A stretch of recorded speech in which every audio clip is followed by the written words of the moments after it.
premise of the podcast is essentially people who took that leap, because it's hard to pursue a dream. Getting started is both scary and hard. So people who took that leap, we really want to talk to them, learn how they did it, a little bit about their story, and just hopefully inspire other people to give it a try. So yeah, that's why we thought you'd be a great fit, because you've got a really cool background. Yeah, thanks. Yeah. Yes. It's been a very difficult journey getting to the point we're at right now. And you sort of caught us at a really interesting time in that, which I'll get into through the questions, because I can see you guys sent over some, topics and stuff. But we're like really at the cusp of reaping the benefits of all this hard work and all this sacrifice. It's, we're talking like months away. Wow, that's So, very exciting. That's very exciting. Awesome. Well, we can get into the questions that you mentioned. So I think one thing we like to do is kind of build up the story as well of the entrepreneur, of the person. So just the first question, where did you grow up? I grew up in Vancouver, British Columbia. So I grew up in this little community down there called Falls Creek. It's like it was like subsidized housing. Really beautiful. If you're familiar with Vancouver, it's kind of near Granville Island, right on in the inlet there. And a lot of people are familiar with those homes because they have these kind of iconic orange roofs. So when you're driving over the bridge, you can see all these townhouses with orange roofs, and they used to be subsidized housing. I'm not sure if they are anymore, where essentially you would move in. People were on a wait list for years to get into this community, and then your rent would cost just a percentage of your income. And then you'd live down there. And it was, went to elementary school down there and loved it. I'm first generation Canadian. My parents both immigrated here from Europe. So from Denmark and Italy. Okay. And so I guess, did you have any entrepreneurs in the family that you kind of looked to that maybe set you down this path? Yeah. My mother, actually. Oh, yeah. So my mother came from very humble background, and ended up founding a company called Gender Intelligence, and became one of the world's leading experts on gender differences from the standpoint of data and science, and worked with Fortune 500 companies around the world. Wrote 5 books, and really just created it from nothing.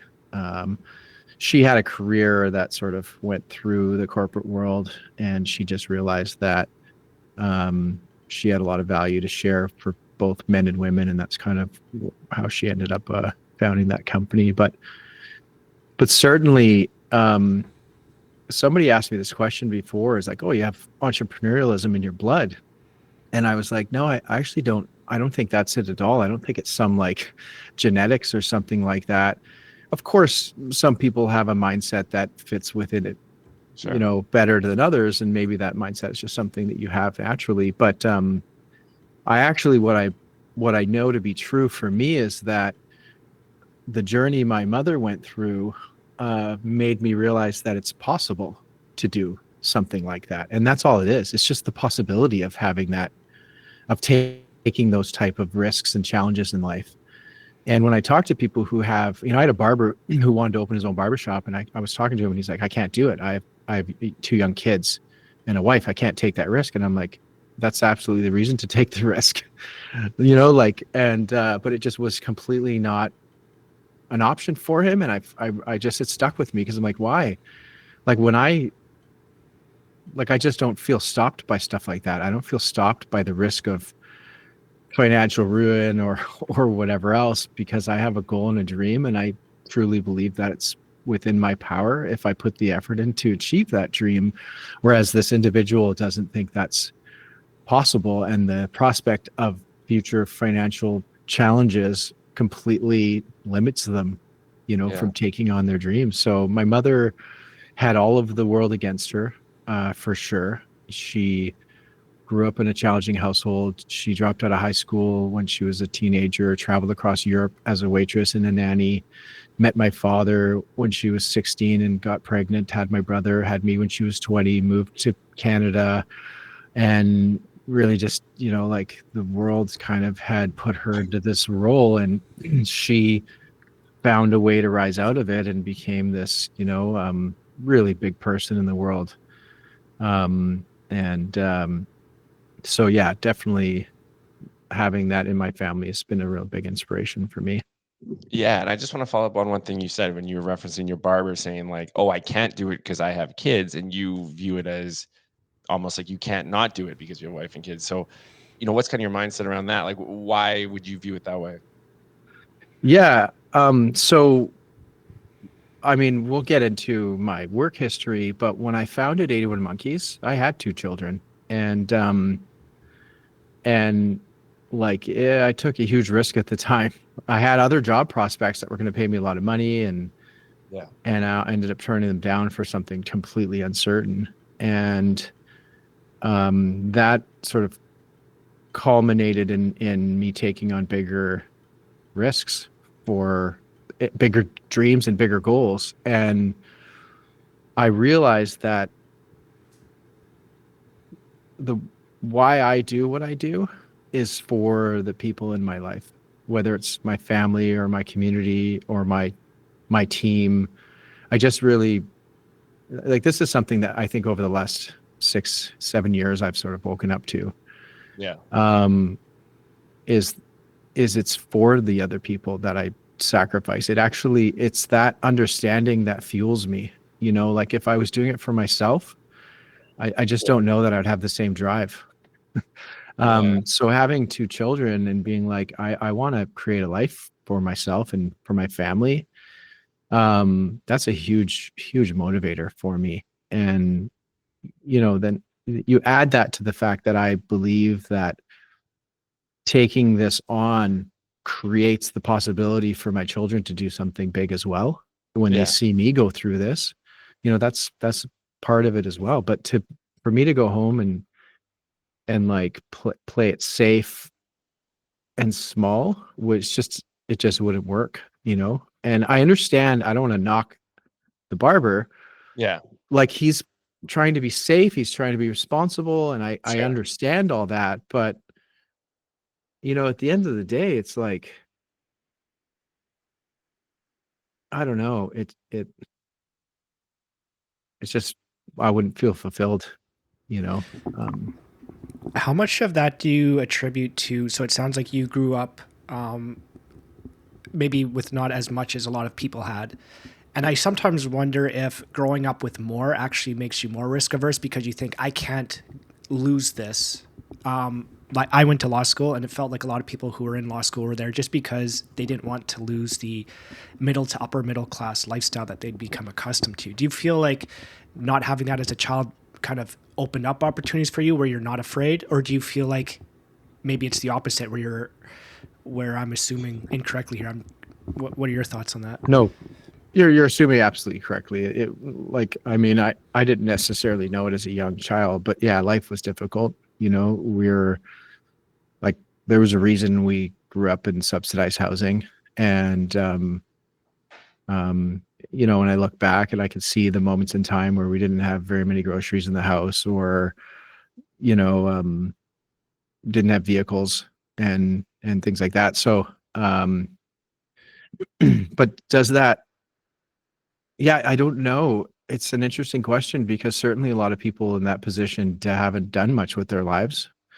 I think on one hand, it was a bit of a it's a bit of a like a drag line. Like like there's some part of my upbringing that kind of held me back in a way, because I know I can live like that, and it's acceptable to not want much or have much. And um but at the same time, well, the thing is I grew up with my mother raising out, like I experienced her raising herself up out of that, Yeah. to the point where she owns multiple houses and travels a ton and has nice clothing and nice cars. And like, um for a lot of that was like probably my early and mid teens, where she's sort of like Yeah. raised herself up out of that. And so I started to also, so I had kind of, there's like a duality there where I grew up in this more challenging economic status, but then later in my late teens and early 20s had a parent who was relatively wealthy and successful. And like I said, I really do think, I don't know what it would look like if that never happened in my life, but I do know that I have a desire to share that with my family as well. And that desire really drives me. My Yeah. biggest fear is just letting people down. It's not death, it's not harm, it's not sickness. My biggest fear is letting people down. And this has been something that I thought was always like maybe a bit of a weakness. Like, why am I so worried about what people think of me? But it's just the thing that keeps me up at night. If I have a team and if I'm worried about the financials of the company, I'm not worried about losing my car or something. That I'm worried about not being able to pay my staff or having to lay somebody off. And that's just one example. But if you think about being a father and having children, it's just times 10, right? When you have kids. So Yeah, no, that's a really good answer. I already feel like you've given us a lot of wisdom and where we just started. But so I think I'd like to understand a little bit, you're a game developer, you're in the video game industry. I looked on your LinkedIn, you worked at GameStop early on. What was it that drew you to video games? Were you always into it? Did you think it was good business to get into? And like, what drew you there? So this is kind of getting into that origin story for like Let's hear it. Stephane, me as an entrepreneur. So I actually opened up my first business when I was 24. I opened up a bar and grill in Ontario, just outside Orangeville.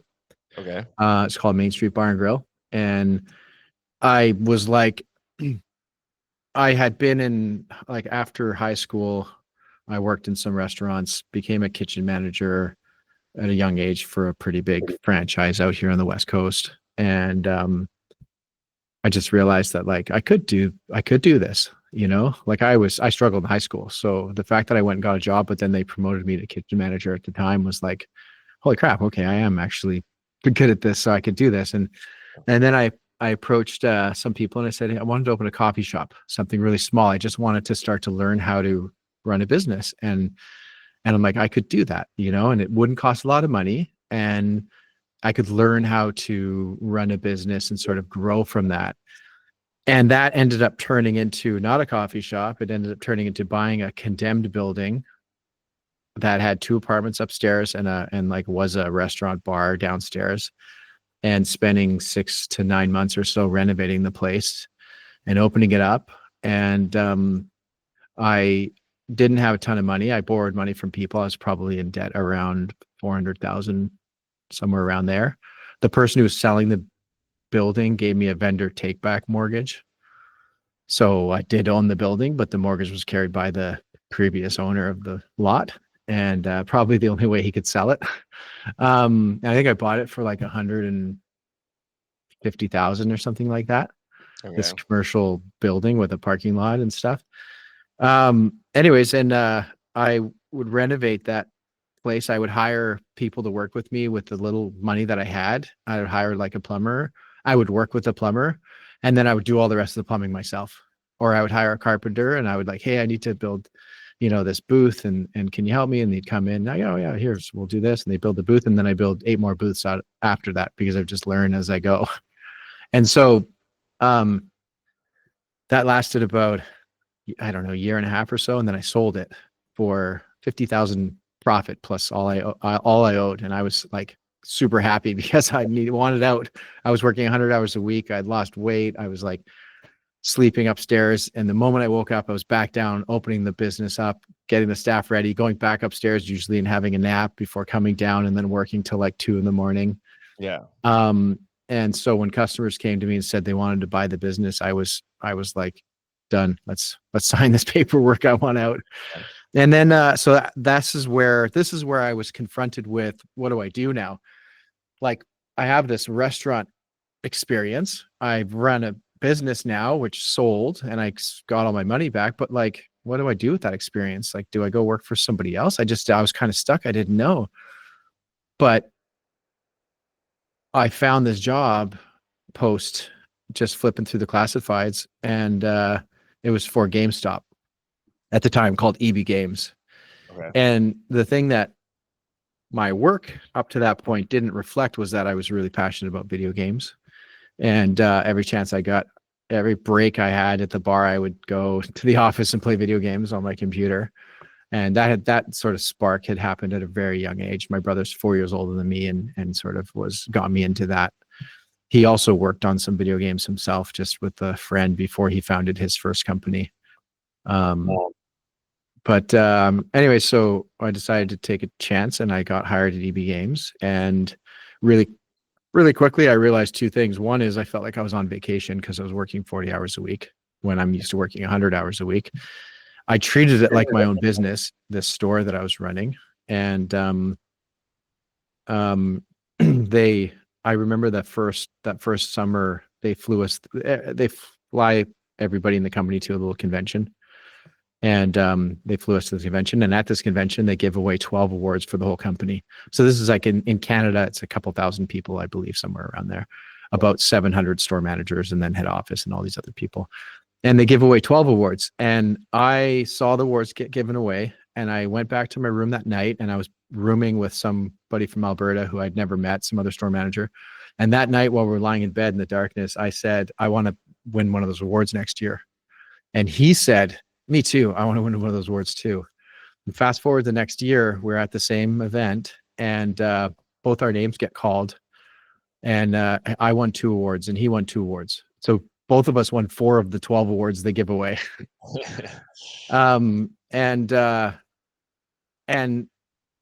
so I like that whole experience connected me with video games. I just loved being an expert on video games, on the top of video games. I was insatiably reading about it, like customers or, people would come in the store to talk to me about it, and they were always surprised by my knowledge. And I just really enjoyed that. And then the fact that I won these awards over all these other store managers made me realize, like, again, it was sort of like that stepping stone for me and my confidence that I can do more, and I can be successful.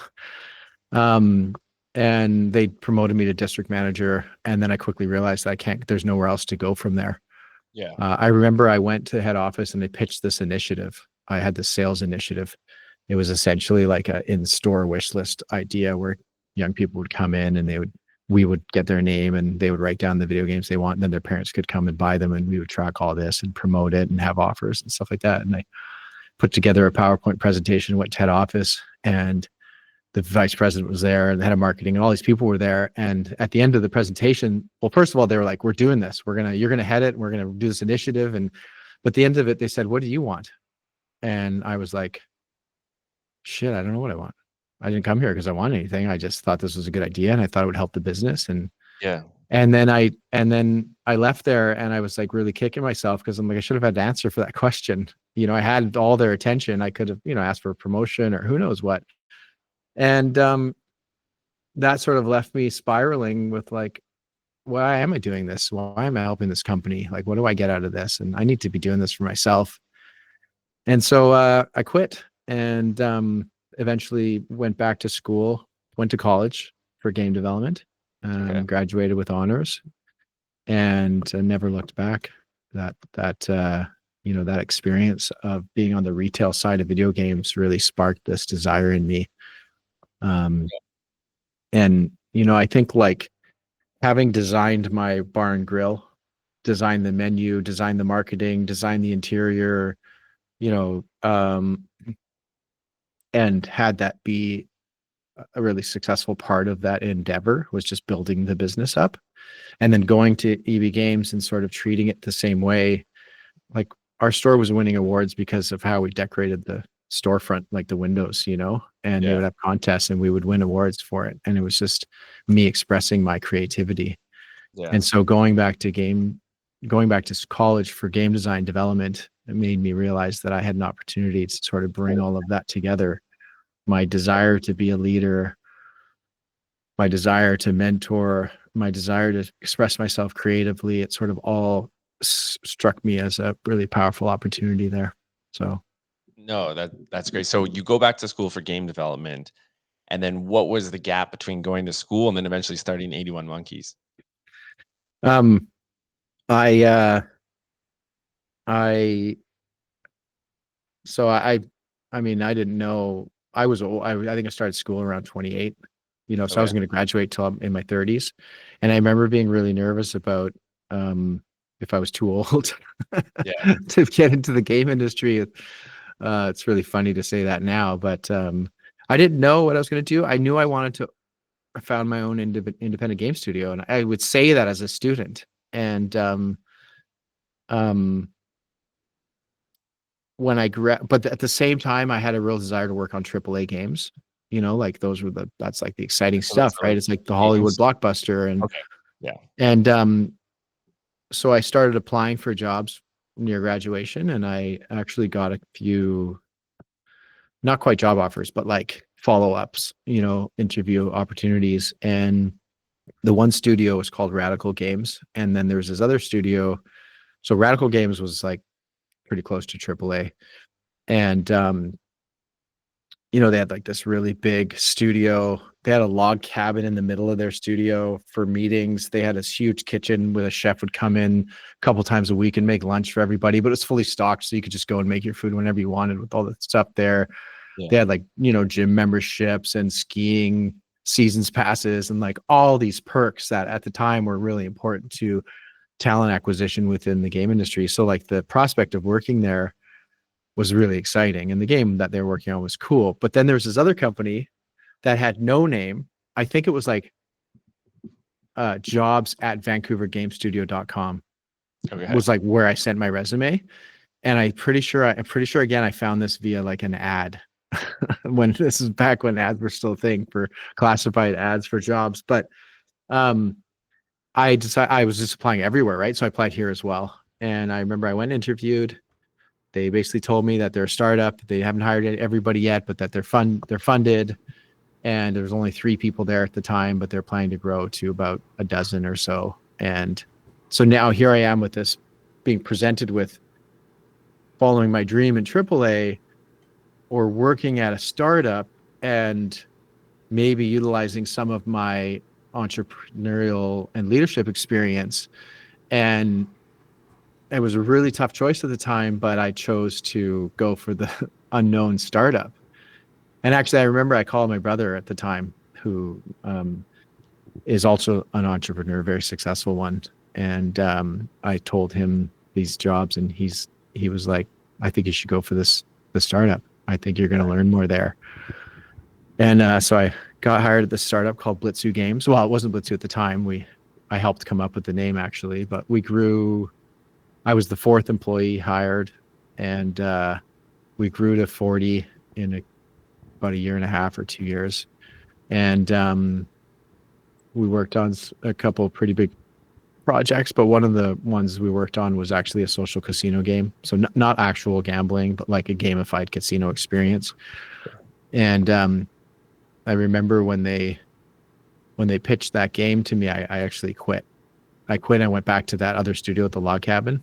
Yeah. And I applied, and I went through all these interviews, and they hired me. I signed the contract, and then the startup, which is now at 40, made a counter offer of 20. We'll raise your salary by 20 grand. We'll make you lead designer and give you some stock options. And I said no, because I'm like, this is about my career, and I can't. It's not enough. It's not about the money. Anyways, they called me back and they said, fine, we'll double your salary. And then I was like, okay, I'll stay. But the irony is that when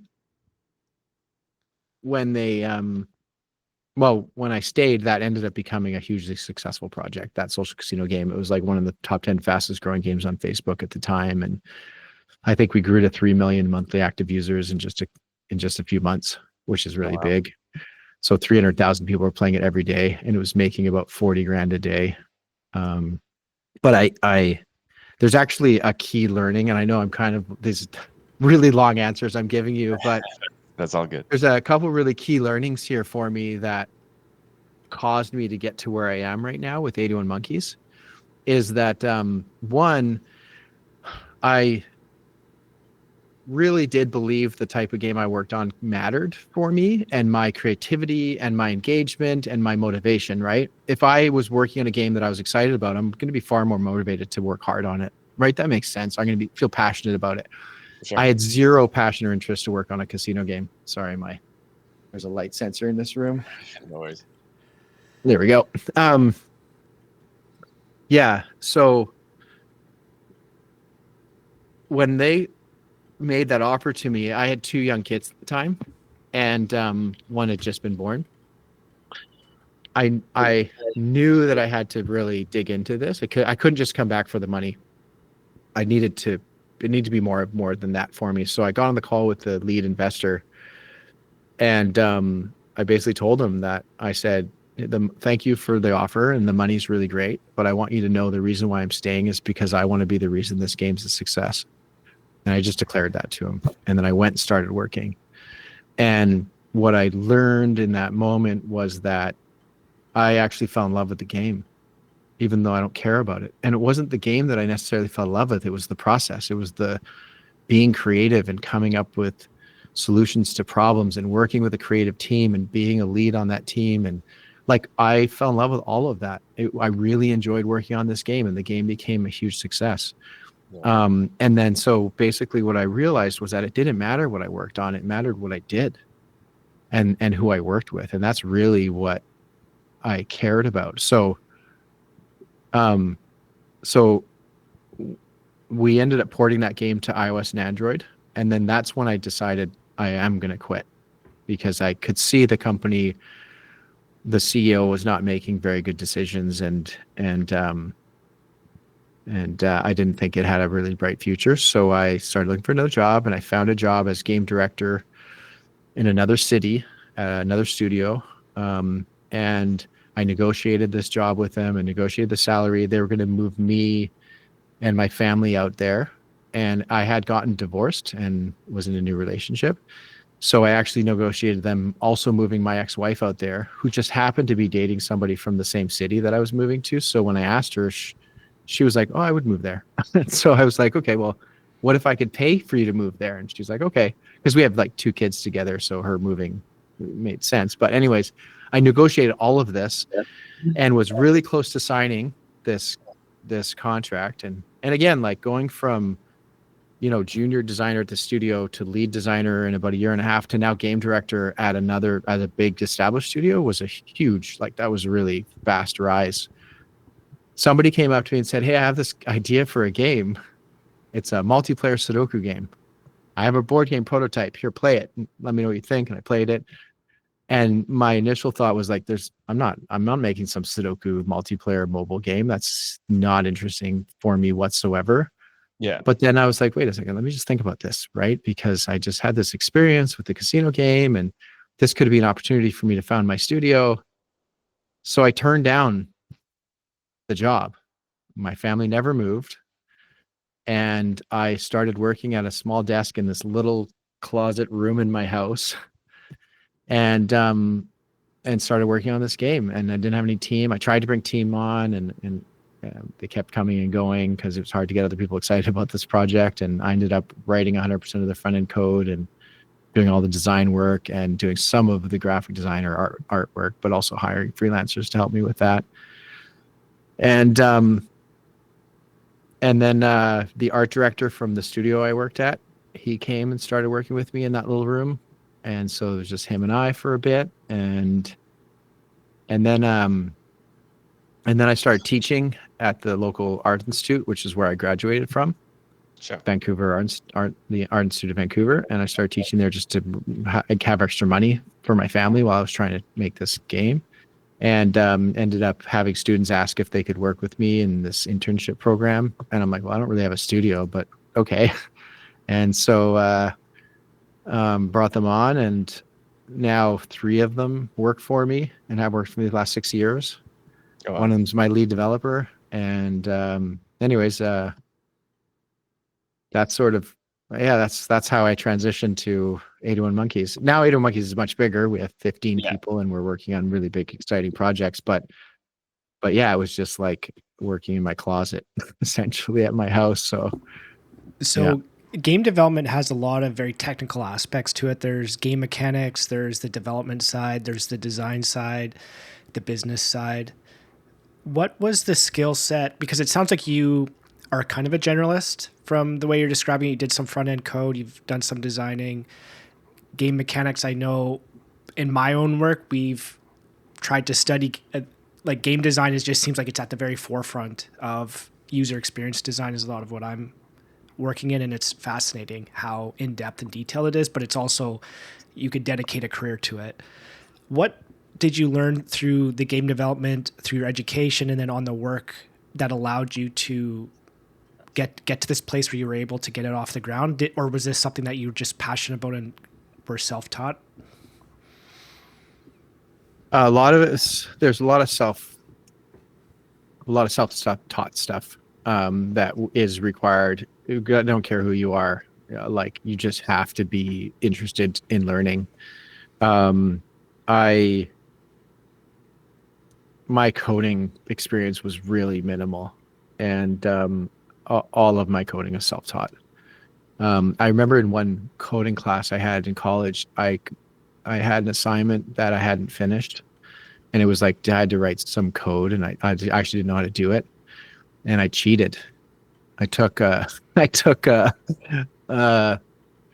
they like you like have to put your work into a shared drive, like so everybody's submitting their work in the morning, and I'm like I could just take their work from the shared drive, copy it into another document, and then resubmit it, and I did it, and I got an A. Nobody knows that, so don't tell anybody. But I mean, that was the extent of my coding at that moment in time when I was in college. But fast forward to 81 Monkeys. Well, I started coding at Blitzu because coding was like really essential to prototyping my ideas, and I was always really big on getting my designs to a point where I could show them to people where they would understand exactly how it would be in the player experience. So I put a lot of effort into animating them or storyboarding them or whatever. It wasn't just like a design document and I would pitch it. It was like, here's its functioning. You can see it functioning. And so I started coding a lot of that. And then when I went to 81 Monkeys, I really, really dug into it and ended up coding for Sudoku Scramble. We had to make a bot that would play. So it's like a multiplayer game, right? But when you launch a multiplayer game, there's nobody there to play with. And if it's only multiplayer, there's no single player, you have to have other players. But if there's nobody playing it, like nobody can match against you and then you can't play the game. So we had to make a bot so that when you went to the matchmaker and there wasn't a human to play, you'd be matched against the bot essentially, right? And but this bot had to understand a Sudoku board and understand the logic of how to play a Sudoku board in a way that others who are watching them play could make sense of it as well. So it really had to be logical. And I wrote all the code for the spot and got it to a point where players didn't know they were not playing a human because of all the probability around. Because like when you play Sudoku Scramble and you tap on the board, you can see them select the square or change their mind and select another square. And then, part of the mechanics of that game are challenging the player. If you think they put a number in the wrong spot, you can challenge them. And then if you're right, there's some punishment to that to your opponent. But if you're wrong, you get punished. So the game, every move of the bot had to be very logical. And it was like the hardest thing I've ever done was writing code for that because I was learning as I was going. But I think that just about your question, it's like I really did all the work out of necessity because I just had to do it myself. I didn't have the money to hire a team at the time. But this does touch upon a bigger sort of question or issue that I have with game studio startups. I am a creative and I have vision for the products that I create and that we work on. And that's really important to me. And I believe that's the type of person you need to be to found a game studio that's successful, because I see so many game studios that are founded by business people that come in from the standpoint of this is my business strategy and how I'm going to take over the whatever segment of gaming. Now, sometimes that does work because maybe you're providing B2B, right? So you're creating a platform for multiplayer or something like that because you see a need in the, in the industry, and that's totally appropriate. I have no problem with that. The issue that I have is where a business person comes in and is like, we're going to make great casual games because there's not enough of them or something like that. And then they just hire a team to make casual games, but the games all suck because they don't have a visionary. They don't have a creative person who's actually the source of that stuff. And then there are other studios, like I could name quite a few studios that actually the creative director or the game director or the lead designer was the founder. And those studios became big successes. And so like I am as this person, and it's really a catch-22 because I can't convince people to give me money because I'm a creative guy, because I have great ideas, right? Like that's a really tough way to get money. What they want to hear is your business strategy, but that's not where I came from, and that's not my goal.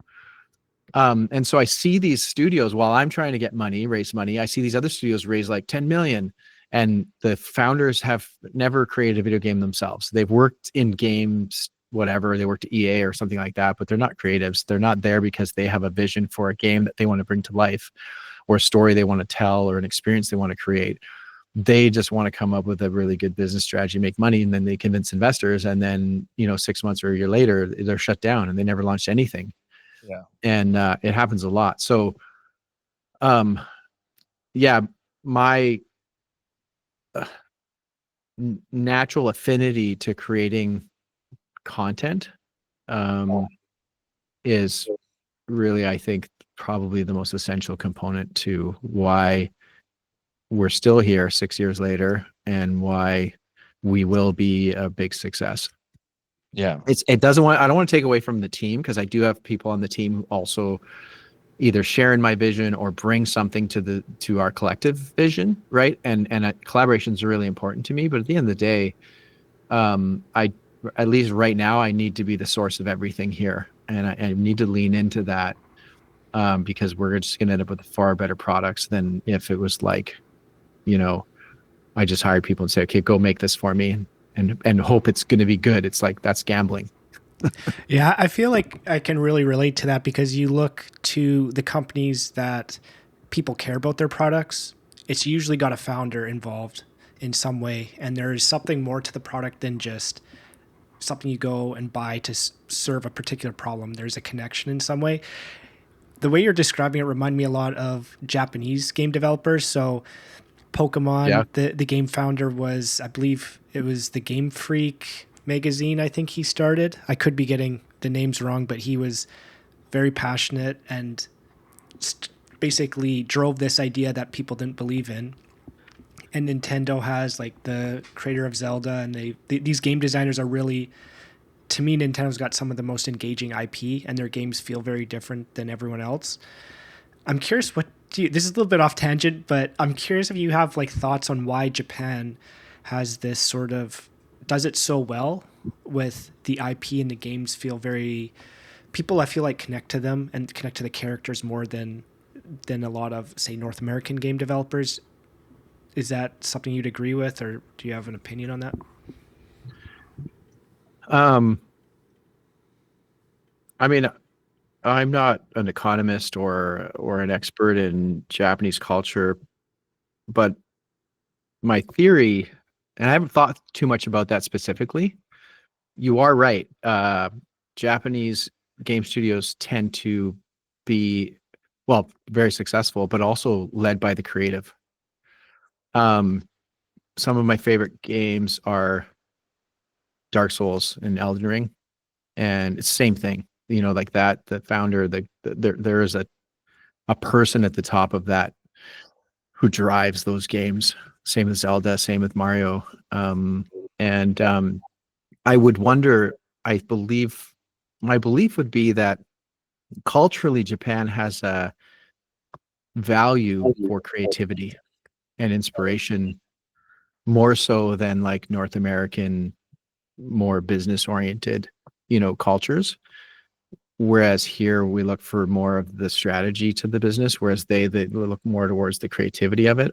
Now I could be wrong. Like this is just me, you know, as an outsider looking in, but there are game studios. Like I could point to so many really successful game studios, and almost every one of them was founded by their creative lead, right? So I can't wait for season 2 of Last of Us to come out, this show, and that studio's Naughty Dog, and the you know, the lead, the founder of that studio is the creative lead. He's the one that's driving those experiences that his teams are creating. And I just, you know, I think like the evidence is all around us to support this idea that we need to be propping up the creative people. I think this is true for movies too, by the way. I think the only sort of like mainstream media that doesn't fall into this business trap is novels and writers, because you just do it yourself, right? But movies are so often come on the heel of trends, and so they try to put together, like every time a movie's made, you're essentially creating a new team, like a new game studio. Every time a movie's made, you create that team, you make the movie, and then they're gone, and then you make that team and you do it over and over again. And so many movies now, more so than in the past, I think are done because of trends, or because they're trying to capitalize on audience and what audience wants and stuff like that, as opposed to you know, having a vision to tell a story. Obviously that still does happen, but I think you can kind of tell when it is happening and when it isn't happening. There's these like so many really high budget movies, like the one that was just released on Netflix, that just robot one or something. It just feels like it just lacks Yeah. lacks inspiration and creativity. And I really believe if you were to look at that the dynamics of that team and the whole strategy to making that movie, it was like, you know, designed by committee. It wasn't one person who just had a vision, who was driving that vision, you know, to completion. So I think it's so important. So I think that's why Japan actually has a leg up on us. Yeah. That actually reminded me. So the Pokemon Go game is made by Niantic, I think. Yeah. And I was Niantic. always very confused. It felt so non-Nintendo. And kind of going to what you're saying, I found out it's actually a completely separate division run by completely separate people. And it's not run by the creatives. So just another point that popped up in my head when you were saying that. And I totally agree that when you have creatives or founders with like that passion and vision, the companies feel completely different. Yeah. You know, I will say this, I think this is a really important point, is it's not black and white. It's not a binary. It's just this whole, you know, mosaic. And so I don't know how Niantic got to where they got with Pokemon Go. And maybe it really, I guess what I'm trying to say is that just because you have a creative person at the top who's driving things doesn't mean it's going to be a success. And just because you have business people who are capitalizing on trends doesn't mean it's going to be a failure. Like you can be successful in any way you approach things. I just lean more towards seeking those creatives. If I was a business guy and had money and wanted to found a studio, I would be looking for, and I wouldn't care, I would spare no expense on looking for that person that's willing to take on everything, do everything, and has a strong vision for what we could be creating. And I would invest in that person, as opposed to just hire like a lead developer and a lead designer and a lead, you know what I mean? So yeah, no, that makes sense. So at the start of the call, you referenced that, you know, now is an interesting time for you guys, and you're expecting, you know, a lot of this years of hard work. So I assume you're referring to the world of Anterra, but I would love to hear more about, like, I guess the point at which 81 Monkeys is at right now, and what challenges you're facing, what's on the horizon, and yeah, just kind of what's going on. Well, I know we're running a little low on time, but we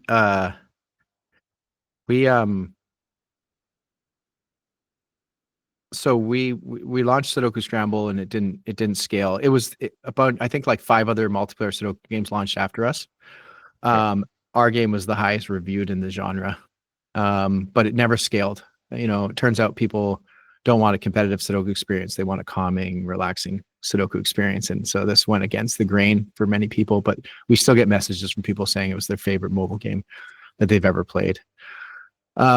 we got we lost our funding when COVID hit, the pandemic hit, and almost shut down. And then I managed to find a company to hire us to make a game for them, and that brought in a lot of money. And then that company went belly up. Still love the project that we worked for them, but while we were doing that, we were preparing for our Kickstarter for World of Anterra, and they didn't pay our final invoice, 2 invoices, which was like 6 figures. And I couldn't pay the team, and we got into Kickstarter with no money for marketing, nothing. No, couldn't pay the team, and basically was like, I'll pay you all when the Kickstarter closes. And that Kickstarter, it started off with a whimper. It was not looking good, and I was almost going to shut it down a week into the Kickstarter, which is a 30-day Kickstarter. And I think on like the 4th day or the 5th day, I woke up in the morning and I had a message in my inbox saying, "Hey, an article was written about your game." And I was like, "An article? Oh, cool." It was a Nintendo Life, and the things that this person said about our game were like extraordinary. And then our Kickstarter went from like this to like way. Normally Kickstarters start strong and then they go weak and then they peak at the end again. Ours peaked in the middle, and then another article was written, and then like 18 articles were written about the game, and we ended up making 400,000 off that Kickstarter, which is barely enough to keep us going, catch up on all our bills, but it was still good enough. And we kept working, and then I found some funding. But long story short is I was looking for funding to finish the project, and somebody reached out to us and said, "Hey, I have this game that I think you guys could work on."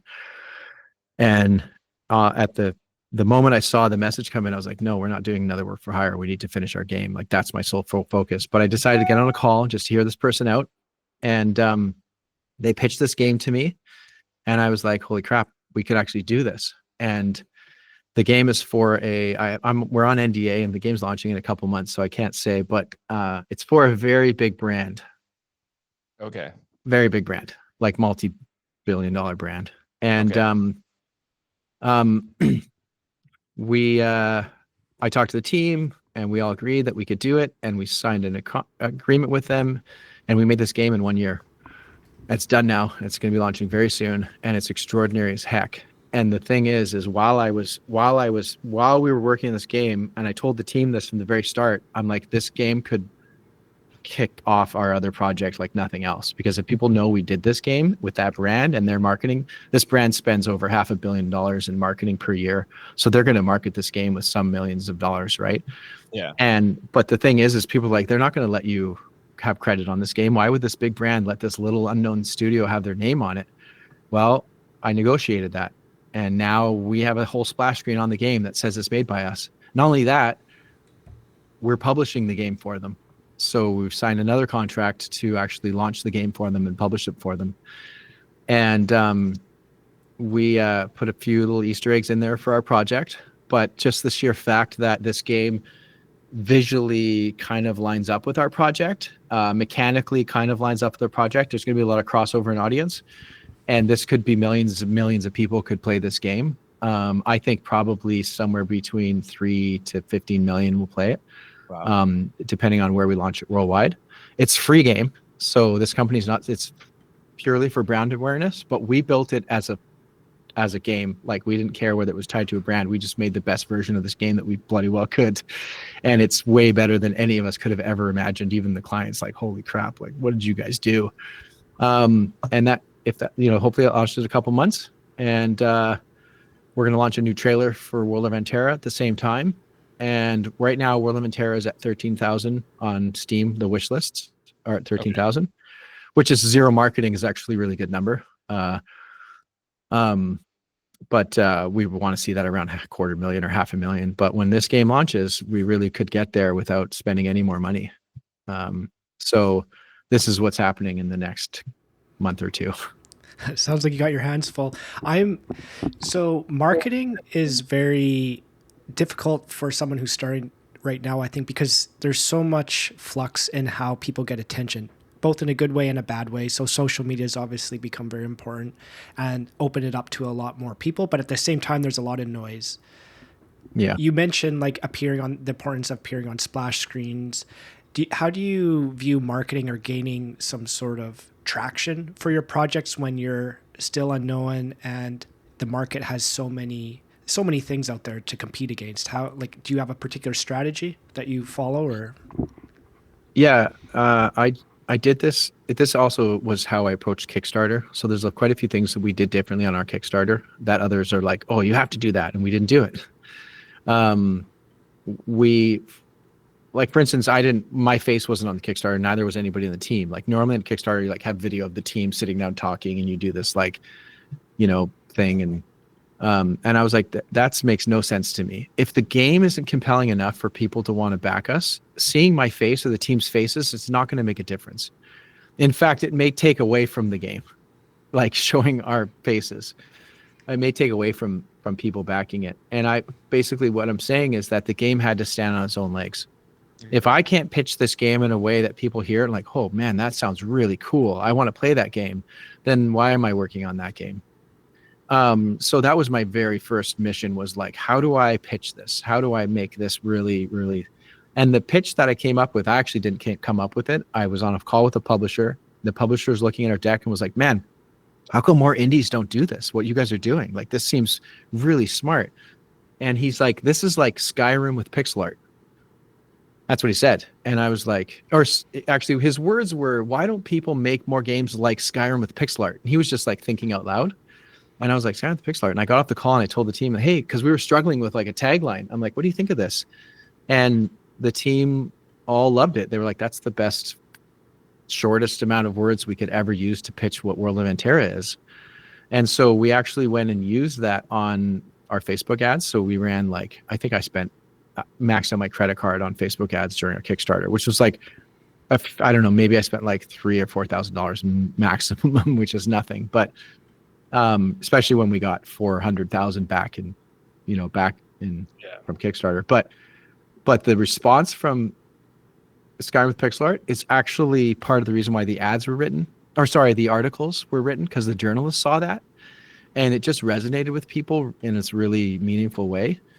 And so I don't think it's all about the one tagline. If you look at our Kickstarter page and you scroll through it, you're like, there's a lot of content here. There's like a lot, there's a lot to this game. And people, like hundreds of people, started putting World of Anterra on their Twitter, like top 5 most anticipated video games from this unknown studio. And it was really because what we were presenting, the collection of features that we were presenting, were compelling for people. This was an experience that they really wanted to have. And to me, that is the most important thing. Coming from Sudoku Scramble, which is like an experience nobody wanted. Nobody was like, I want to play Sudoku. As cool as I thought the game was and as fun as it was, like, nobody was wanting that. Whereas World of Anterra, it is hitting a nerve with people and people really do want to play it. So I think that's more important than marketing. I don't think, it's kind of funny because on one hand it is marketing, but it's the game though, right? It's like, it's the game speaking for itself, and that's what's causing people to come to us. To me, that's just the most important thing. And I think there's a lot of games out there that could be pitched way better if you just understood what people wanted out of your game and you understand what experience they were craving from your game. And but I really believe that's like been hugely important for us. So it's basically understanding the hook of your game and using that to grab attention. And if people like it, they're going to organically want to contribute or share it. Yeah, that concept of a hook was really difficult for us. I tried to get published. I tried to partner with a lot of publishers and a whole bunch of, that's a whole nother can of worms. But I realized that in the publishing system in indie games, what these publishers were looking for was a single hook, right? Like a quirky game mechanic that then you wrap the rest of the game around, and that could be prototyped and sent to the publisher as a prototype. World of Anterra doesn't have that. World of Anterra is a collection of game mechanics that together create an experience.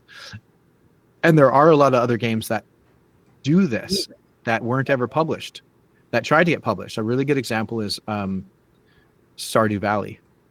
If you're familiar with that game, if you should look it up. That developer has a really great story. He spent 7 years working on this game. He tried to get it published. Every publisher said no. And the reason is because he couldn't just package a prototype and send it to them. That's what they needed. That's what all publishers need. And so what that ends up causing is it causes a certain type of video game to get funded and released. and it's not our video game. And so I just realized really early on that, like, crap, if we're going to do this, we're going to do this on our own. We're just going to have to figure out how to do it. I'm going to have to figure out how to fund the studio, and you know, like, I don't know how I'm going to do it. I have no money, but I just, like, that's how it's going to have to be. And now we're at a point where it's fully playable, and I think people can sit down and realize the experience of what they're playing. But it's not so much a hook. I mean, the hook is that it's this robust experience. Like, that is the hook. It's not a single game mechanic. It's like this really deep experience with a lot of really well thought out features that come together really cohesively and create this compelling gameplay. So but that was hard. I had such a hard time with that conversation around hook and how to pitch the game. It was really difficult for a long time. So do you do early testing on an idea for your own as you're creating this game? It's a big investment. And this is one thing that always seems so terrifying to me about video game development is the amount of investment you're making off of essentially intuition. Do you try to kind of validate or get feedback at certain stages, or do you like storyboard? Like, how do you validate your ideas when you're investing in them? Or is it you're just kind of trusting your intuition? It really falls to the leadership team to make the correct calls. Yeah. I think that validating ideas is really important. I think feedback is really important. The earlier you can get feedback, the better. It's actually baked into my design process. I see this in the industry all the time, but certainly in my own studio, this is a challenge where I have game designers that just want to make content. So they want to get in and like make something. And I'm like, you can't get in and make it. You have to design it out on paper, and not paper literally, but like, you know, whether it's like a flow chart or whatever wireframing software that you're using, or whether maybe you did prototype it out because it was easier to do that. But you've got it to a point where, like, I could show you storyboards of game mechanics that I've designed for World of Anterra or even Sudoku Scramble or any other game I worked on. And what you'll see is that the wireframe that I've made, I can hit play and like step through it like a storyboard. So you'll see like the cursor move across the screen, click on a button, the thing will open up. That'll all be in the storyboard if it's a UI or whatever. And then I will present that to the team and they'll give me feedback on it. And sometimes the feedback is like, oh, that's confusing, or what's this going to do? And I'm like, oh, that's good feedback. And I'll go and iterate on it. But because it's a wireframe, it takes me hours to iterate on it, not days or weeks. And I know other game studios that don't do that, really big, successful ones, where I tell them that's my process. Like, oh no, we just put them in scrums and they create a feature, and then if we like it, we keep it. If we don't, we ditch it. And I'm like, you can't iterate on that. And the irony is they think that makes for more innovation, and it doesn't, because our system, our approach creates more innovation because we're not constrained by blocking ourselves in via code or art or whatever to then limit our vision of things. We can pivot and iterate all we want to our heart's content. So I create the design so that people can look at it and get how it will play in the game. Whether they can visualize really effectively in their head or not doesn't matter, because they can see it on paper, right? And then once that's approved and we're all good, I then pass it to art, and then they'll mock it up. And then when the art's done and we've iterated on that, we then pass it to develop, and they develop it. The point is when it's in the game, if I open the wireframe and you look at the end product, it's almost 1-to-1 with the design. There's like no iterating along the process. But what there has been is collaboration the whole time. I present it to the developers so that I can capture their feedback and put it in before they touch it. And then they're not running up against these, oh, I don't know what to do here, and trying to figure out as they go, and they get through it way faster. And so, like, to me, that's the critical component. It's not making the thing and then going and showing it to people out there. It's actually taking the time to understand what you're creating before you start creating it, and getting feedback and validation on that. And that can be external or within the team, or you show it to everybody you can. But even still, it's like, that's, even though I believe so wholeheartedly about this, it still can be a challenge, because team members sometimes they'll just go and do something, and then I'm like, dude, what, you like, this is you just put this in the game, and like, you know, you didn't give anybody a chance to collaborate with you. And I get it, they want to, like, you know, that they feel like they want to have more ownership of something in the game or whatever. But this is like a really important thing to me. Yeah. And I think something that's caused me to be very successful in my career is approaching it this way. I love that because it's very similar to how I work in product design.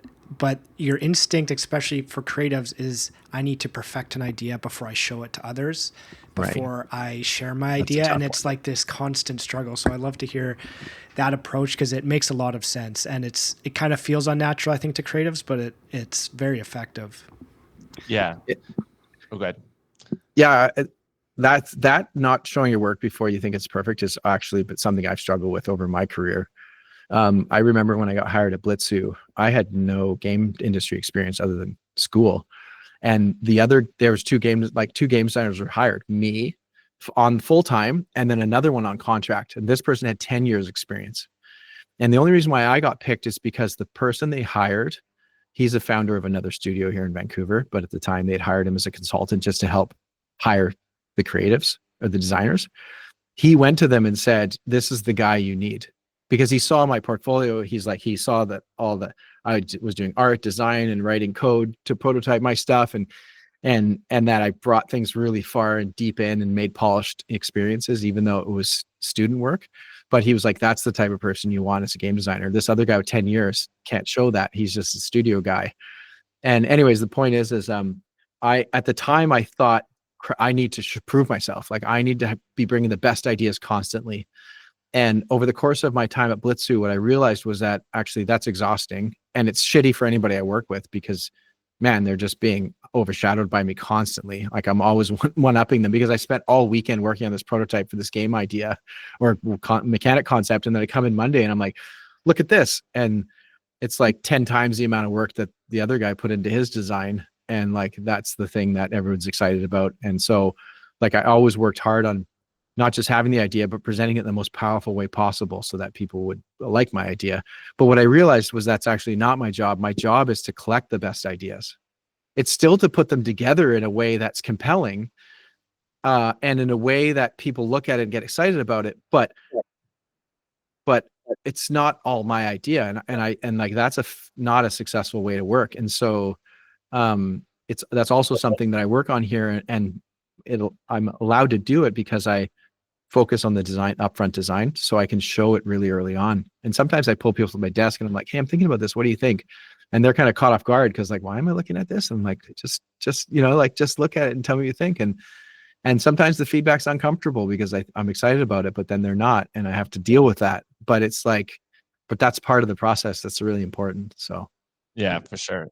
So, I think we got a good sense of like the journey of 81 Monkeys. So I think we kind of ask, we like to ask some questions about, that can be relatable to someone who's, thinking about their own thing. But, with 81 Monkeys, when you're finished with it, whether that's, a succession plan or you sell it or whatever, what impact do you hope 81 Monkeys has?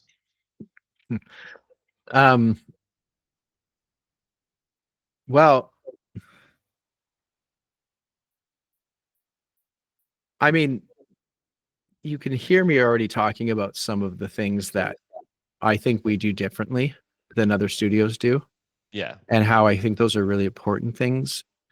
I actually think that we have a lot to contribute to the indie game community as a whole. And I think what we are going to become our leaders in indie games. And indie games, by the way, that term, I don't know how familiar you are with it, but obviously it means independent game studio. But it's a really murky gray area. Most people, when they hear indie, they think individual, right? Like a solo developer is an indie game developer. And they've kind of taken over it.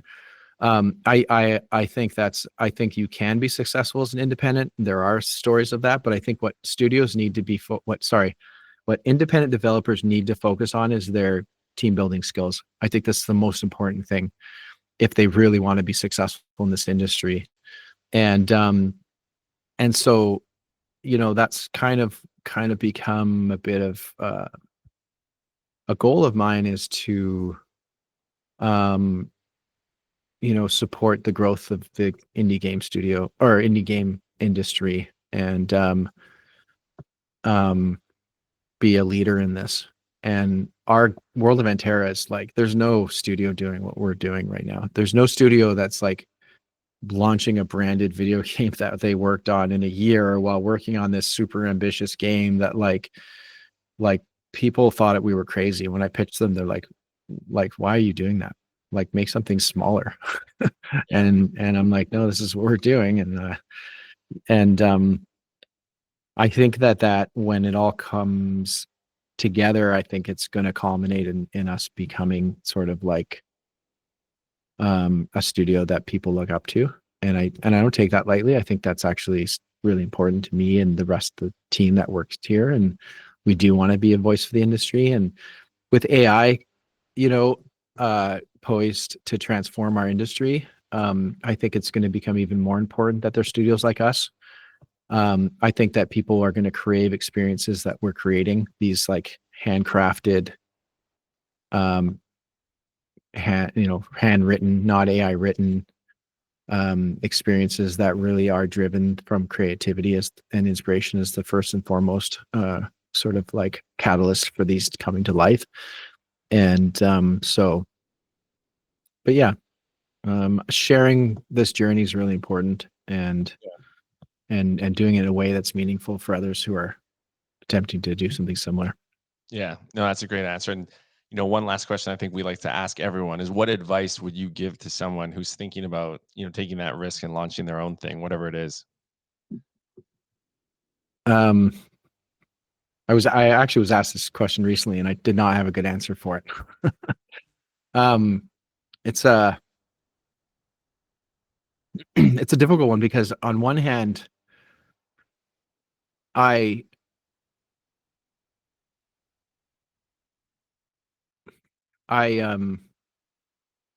the hardship that we've gone through, that I've gone through, has been like it's been very difficult. It's been a really difficult journey.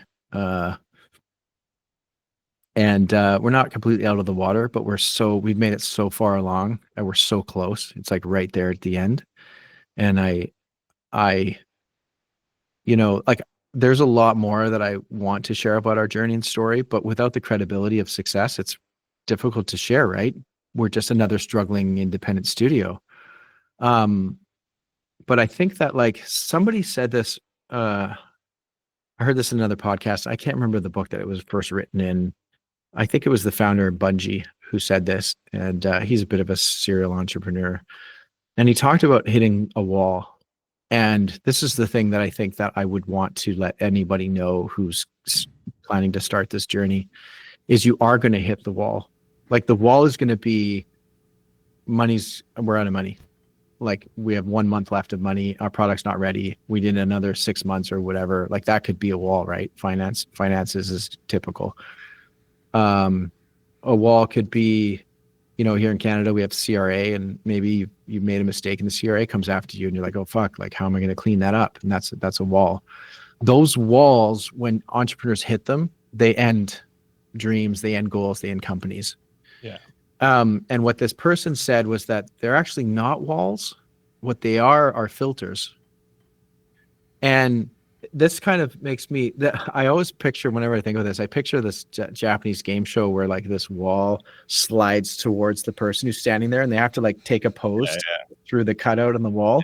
I kind of think of it like that just because it's fun, but like the wall is a filter, and what it does is it filters out those who are willing to fight for it and those who aren't.